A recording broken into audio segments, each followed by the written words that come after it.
Over time, as I continued in my studies in African history and specifically Nile Valley civilization, I became increasingly suspicious of the phrase Egyptian hieroglyphs.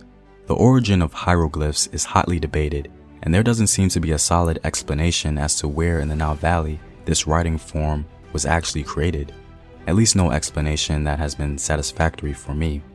Today, I wanted to share with you guys my theory on the origin of the so-called Egyptian hieroglyphs.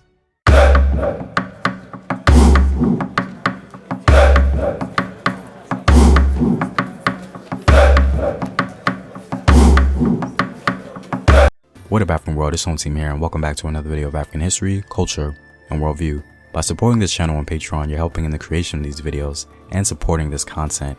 If you'd like access to full courses and sources, or you simply want to show your support, you may do so by clicking the Patreon link in the description box below. Now, this video is just going to be my theory on the subject matter, and it's still a work in progress as I continue to do more research. I really hope you guys can share what you know and add to my theory, or completely discredit it. I'm curious to see which route you guys decide to take. I had some trouble knowing exactly where to start with this video, as there's so much I can share concerning the nature of Nile Valley civilization, and even how the historical narrative has changed over time, largely by Egyptologists. So I'll try and keep this as simple as possible because there's so many moving pieces. First, I'll discuss the factual information that speaks on the first people to have dominion in the Nile Valley, and more importantly, the people that sparked human civilization itself. Then, we'll briefly go over the ancient narrative concerning the originators of Nile Valley writing and civilization as a whole, coming from a non-African objective source. And lastly, we'll go over what I consider the smoking gun for my theory, evidence in the hieroglyphs itself, pointing us closer to the originators of the first well-documented African writing system. Now, to begin, it's a fact that the first significant sign of civilization and statehood in the Nile Valley was a Nubian state called Tasseti. And some scholars agree that this Nubian group that created the Tasseti civilization were from the nilo-saharan language family.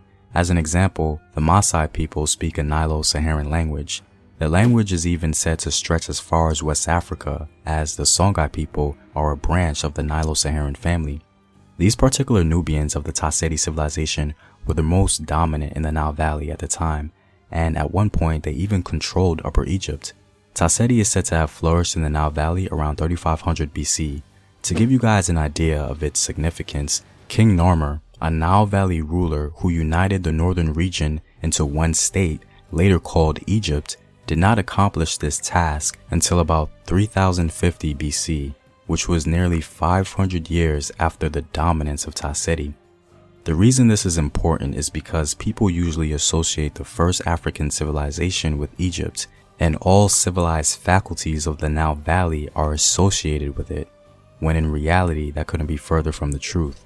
Nubian states such as Tasseti are proven to be older than any Egyptian kingdom. In fact, Tasseti is even older than a unified Egyptian identity in general. It's very important that we keep that perspective in mind when considering Nile Valley writing. Next, we have the objective observation from an ancient non-African source that corroborates the previous information about the progenitors of Nile Valley civilization.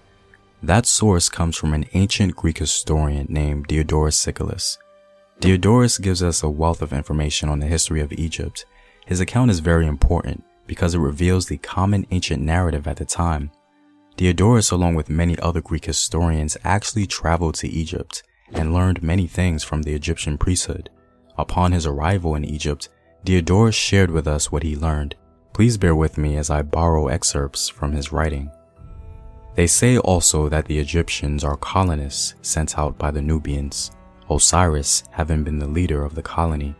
For speaking generally, what is now Egypt, they maintain, was not land but sea, when in the beginning the universe was being formed. Afterwards, however, as the Nile during the times of its inundation carried down the mud from Nubia, land was gradually built up from the deposit. And the larger part of the customs of the Egyptians are they hold Nubian, the colonists still preserving their ancient manners. For instance, the belief that their kings are gods, the very special attention which they pay to their burials, and many other matters of a similar nature are Nubian practices, while the shapes of their statues and the forms of their letters are Nubian. For of the two kinds of writing which the Egyptians have, that which is known as popular is learned by everyone, while that which is called sacred is understood only by the priests of the Egyptians, who learn it from their fathers as one of the things which are not divulged, but among the Nubians, everyone uses these forms of letters. Many other things are also told by them concerning their own antiquity in the colony which they sent out that became the Egyptians. But about this, there is no special need of our writing anything. We must now speak about the Nubian writing, which is called hieroglyphic among the Egyptians, in order that we may omit nothing in our discussion of their antiquities.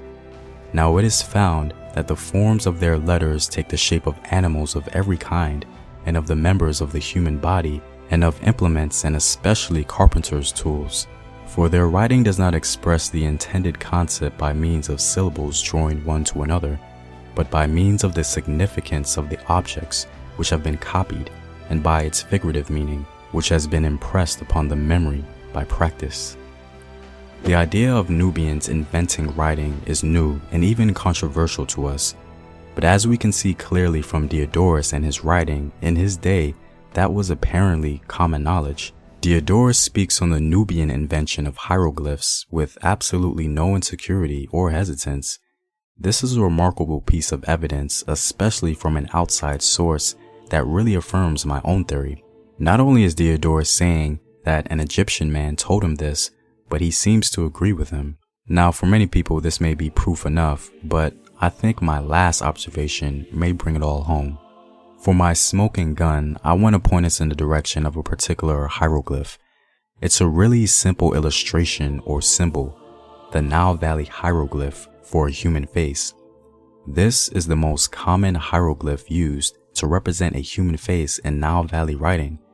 Now, aside from the fact that this symbol clearly looks like a typical nilo-saharan man from the general Sudan region, I also just want us to use common sense.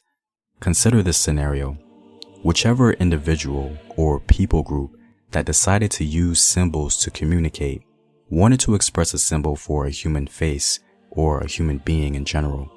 So given that time frame when it was invented, let's just say around 3200 BC, before any Egyptian state was formed, this person would have naturally either used his own phenotype or the phenotype of the people around him, like the general populace who controlled the civilization. Now, I know this may be controversial and new to many of you guys, but I think if we can't at least agree to that, then we can't really have an honest conversation about the invention of writing in Africa.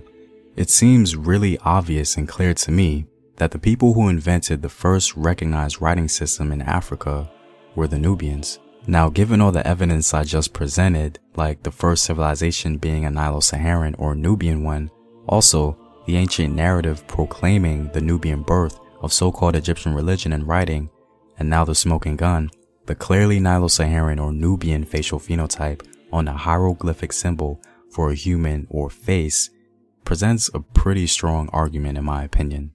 It's almost like the individual or people group that created this etched their own signature on their writing form. Now we have to assume this was unintentional because this was just normal for them, but the evidence to me is undeniable and actually very beautiful and poetic. They've been telling us all along. The African writing form of hieroglyphs, according to my theory, was absolutely invented by Nilo-Saharan Nubian people, and Egyptians simply borrowed it, no doubt adding more value to the writing form, and there is certainly nothing wrong with that. What we can give Egypt credit for is that they presented this writing form, or what they call the Metu Neter, to the rest of the world. This perspective would no doubt change everything because Nile Valley writing was pretty much copied by the Phoenicians, who then introduced the writing form to Greece and so on and so forth. In other words, the writing form we use every day did not originate in Greece or Rome or even the Africans of Egypt. It came from the Africans in Nubia. Anyway, I'm curious as to what you guys think of my theory, and I hope that you can provide some great insight that either affirms or debunks my theory. Really looking forward to speaking with you guys in the comment section. Well, I'm all out, guys. If you like these videos and want to help in its continued production, consider supporting the home team on patreon.com. The link is in the description box below. Know thyself, remember your ancestors. Peace.